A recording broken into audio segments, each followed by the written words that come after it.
hampir separuh atau setengah tahun yang lalu, dan kita sampai kepada peranggan di mana kemuncaknya merupakan teologi atau teologi Paulus untuk jemaat di Efesus sampai kemuncaknya pada peranggan ini. Selepas apa yang kita akan bacakan sebentar ini, dari ayat 17 bab 4 sampai penghujung bab 6, lebih banyak berbicara tentang penerapan hidup berjemaah atau hidup berkeluarga sehari-hari. Mari kita terus membaca dari ayat yang ke-7, Efesus 4 ayat yang ke-7. Tetapi kepada kami masing-masing telah dianugerahkan kasih karunia menurut ukuran pemberian Kristus. Itulah sebabnya kata Nas, tak kala ia naik ke tempat tinggi, ia membawa tawanan-tawanan yang memberikan pemberian kepada manusia. Bukankah yang telah naik berarti bahwa ia juga telah turun ke bahagian bumi yang paling bawah? Ia yang telah turun, ia juga yang telah naik jauh lebih tinggi daripada semua langit untuk memenuhkan segala sesuatu. Dan ialah yang memberikan baik rasul-rasul maupun nabi-nabi, baik pemberita-pemberita Injil maupun gembala-gembala dan pengajar-pengajar, untuk memperlengkapi orang kudus bagi pekerjaan pelayanan, bagi pembangunan tubuh Kristus, sampai kita semua telah mencapai kesatuan iman dan pengetahuan yang benar tentang anak Allah, kedewasaan penuh dan tingkat pertumbuhan yang sesuai dengan kepenuhan Kristus, sehingga kita bukan lagi anak-anak yang diombang-ambingkan oleh rupa-rupa angin pengajaran, oleh permainan palsu manusia dalam kelicikan mereka yang menyesatkan, tetapi dengan teguh berpegang kepada kebenaran di dalam kasih, kita bertumbuh di dalam segala hal ke arah Dia, Kristus, yang adalah kepala. Daripadanya adalah seluruh tubuh yang rapi tersusun dan diikat menjadi satu oleh pelayanan semua bahagiannya sesuai dengan kadar pekerjaan tiap-tiap anggota, menerima pertumbuhannya dan membangun dirinya dalam kasih. Saudara yang saya kasih dalam Tuhan, tema besar suku pertama 2021 masih memimpin dan melayani. Dan saya percaya peranggan firman Tuhan ini sebenarnya memberi rumusan. Apakah itu kepimpinan di dalam gereja atau memimpin? Sebab ada 5 jabatan utama dalam gereja yang Tuhan angkat sebagai kepimpinan atau memimpin, dan juga merangkumi pelayanan setiap anggota. Kalau kita baca ayat 16, bukan hanya pemimpin yang melayani, ada peranan dan fungsi yang khas. Mereka dipanggil Tuhan selaku pemimpin, tetapi tubuh Kristus hanya dibangunkan oleh pekerjaan tiap-tiap anggota. Maksudnya setiap kita, setiap anak Tuhan ada peranan dalam melayani dan membangun sesama di dalam kasih. Saudara, hari ini saya sudah hantar beberapa slide, dan mungkin ini hanya part 1 dalam bahagian firman Tuhan ini cukup padat. Dan hari ini saya akan bicara lebih kepada 5 jabatan ini. Yang saya beri tajuk perkongsian firman Tuhan hari ini adalah 5 jabatan utama dalam gereja. Dalam bahasa Inggris adalah fivefold ministry, sebab disebut di sini bahwa Tuhan Yesus waktu dia bangkit dan bertakhta di sebelah kanan Allah Bapa, Tuhan Yesus yang memberi. Ini merupakan jabatan-jabatan ini merupakan pemberian Tuhan. Dalam ayat, saudara, kalau kita lihat ayat 7, kemudian juga ayat yang ke-8, Dia memberikan pemberian kepada manusia. Dan ayat 11 mengatakan, ialah Kristus yang memberikan baik rasul-rasul maupun nabi-nabi, gembala-gembala atau penginjil-penginjil, maupun gembala-gembala dan pengajar-pengajar. Di sini ada 5 kumpulan atau 5 jabatan. Kenapa saya pakai perkataan jabatan atau jawatan? Sebab mereka yang terpanggil dalam salah satu 5 jawatan ini, mereka akan melayani sepanjang hayat mereka. Dengan kata lain, mereka melayani penuh masa sebagai rasul, nabi, penginjil maupun gembala atau pengajar. Ada 5 jawatan utama. Saudara, kalau sudah dengar ayat-ayat 11 dan seterusnya, dan tujuan mereka ini adalah untuk memperlengkapi orang kudus dalam pekerjaan pelayanan bagi pembangunan tubuh Kristus. Saya mau jelaskan dulu ayat 12 ini. Tanpa 5 jabatan ini berfungsi dengan baik, orang kudus tidak mungkin diperlengkapi bagi pekerjaan pelayanan. Mereka melatih, mereka memperlengkapi jemaat Tuhan untuk melayani.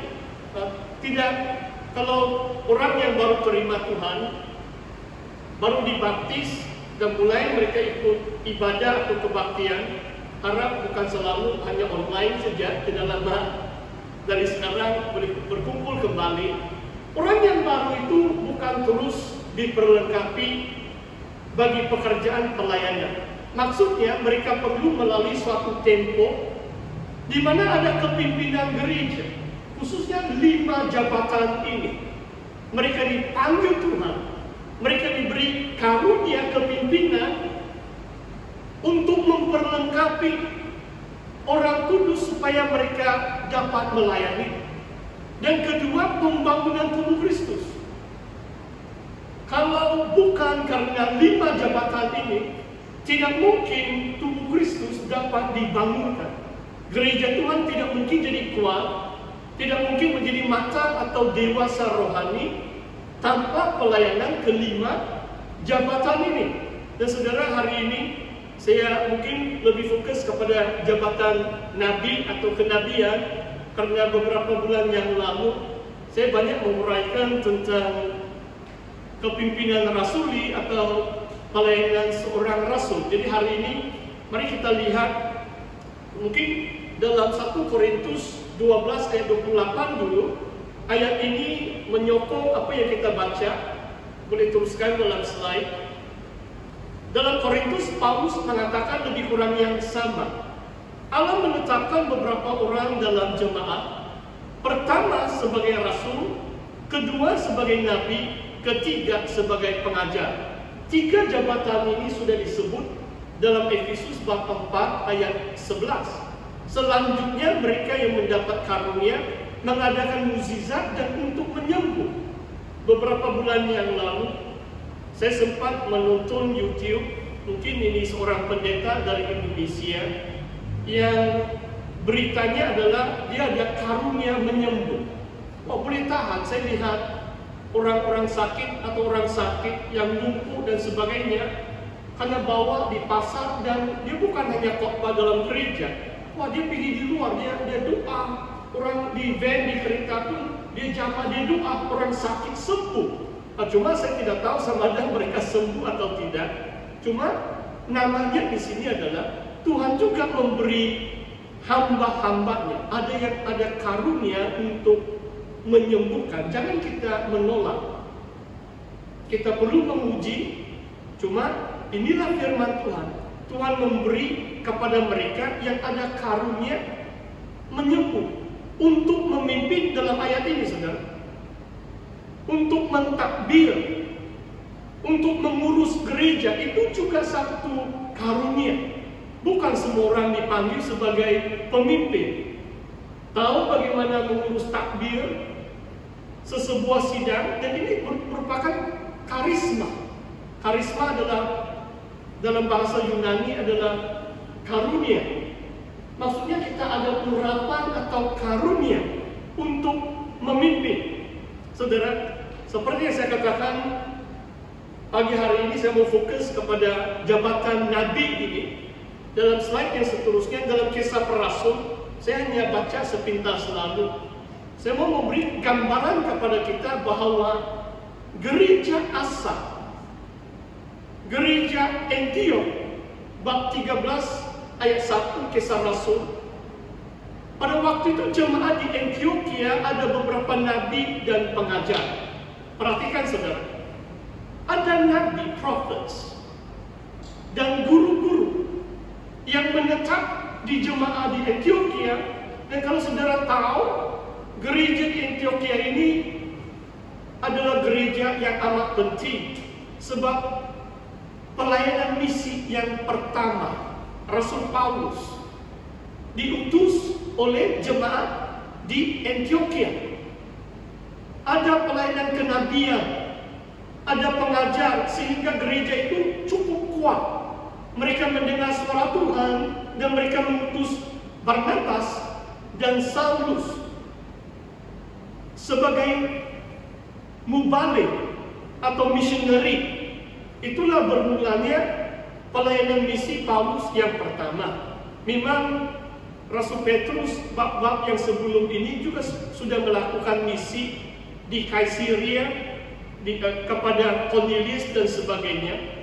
Tapi kalau kita lihat dalam Kisah Rasul, maksudnya di sini adalah saudara, kalau gereja kita mau bermisi, perlunya ada pelayanan profetik, nabi-nabi yang dapat menyampaikan message Tuhan, apa yang harus dilakukan oleh jemaat Tuhan.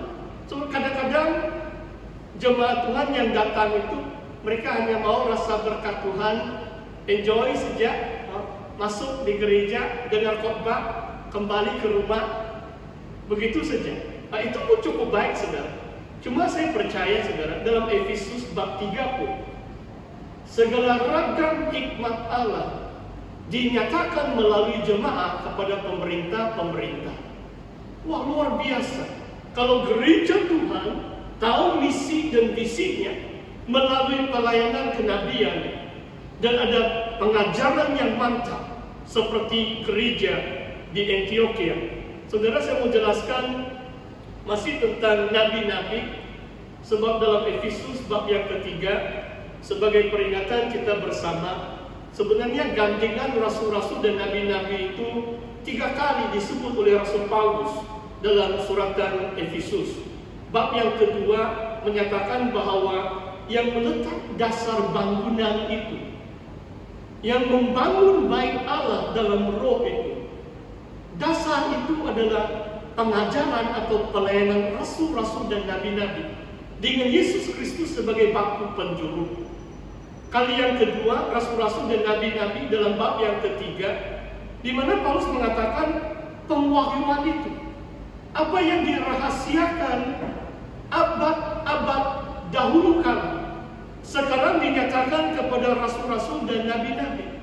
Maksudnya nabi-nabi bersama rasul-rasul menerima pengwahyuan. Saudara, saya boleh katakan, kalau kita baca Alkitab, banyak bahagian Alkitab perlu penafsiran atau perlu pencerahan. Sampai hari ini ada pelajar saya di BTS, Borneo Theological Seminary di Namaus. Sekarang mereka sudah melayani sebagai pastor-pastor. Mungkin ada yang sudah 3-4 tahun sebagai pastor. Tapi mereka baru kemarin masih lagi mereka hubungi minta pencerahan guru. Mereka masih panggil saya guru. Sebab bahagian firman Tuhan bukan senang difahami. Ada bahagian firman Tuhan yang itulah sebabnya ada rasul dan nabi. Sebab pengwahyuan itu dalam Efesus bab 3 mengatakan dinyatakan melalui rasul dan nabi, dan mereka menyampaikan itu, pengwahyuan firman Tuhan itu kepada seluruh jemaat. Saudara